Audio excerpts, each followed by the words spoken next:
Sui thiam in don thiam ve la kan sing nun hi tu ai sa min van lung mo zong te ma se kan vul lai hun nang liam le si china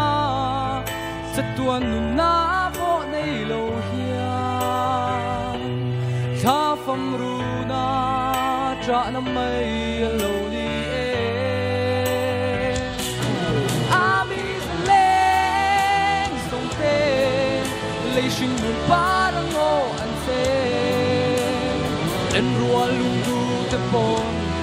eng dang non lo vi lei sing mun parang o an se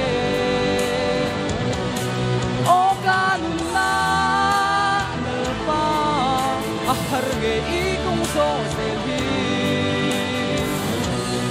I mangai na ko su ka thil ril bir lo di se dang ka ngai lo nge o cha sung in cross kong vi so chi ma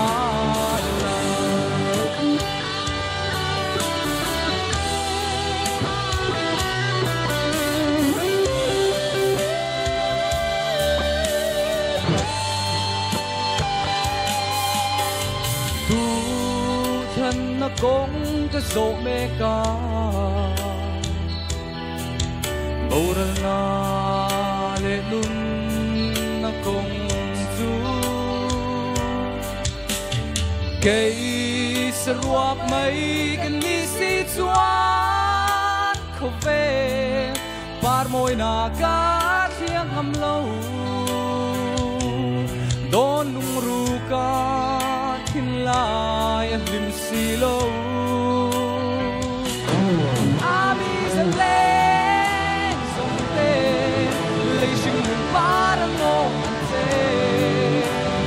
Den rual du te pon eng dang no lobi lay sing mun parang o an se O ganla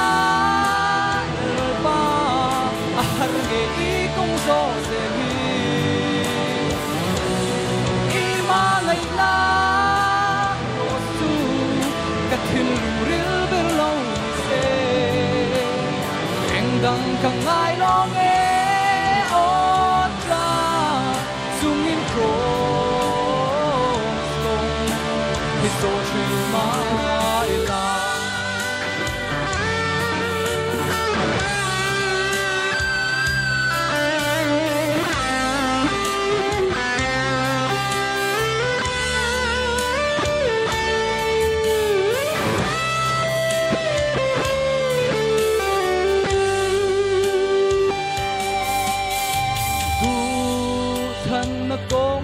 so me ka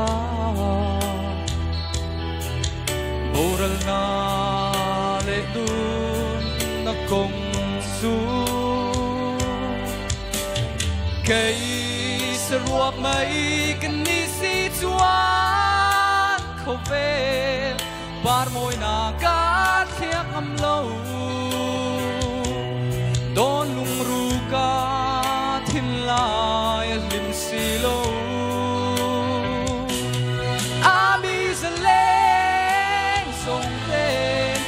Sing nun parang o an se Len ruan lung du te pon Eng dang don lobi Lay sing nun parang o an se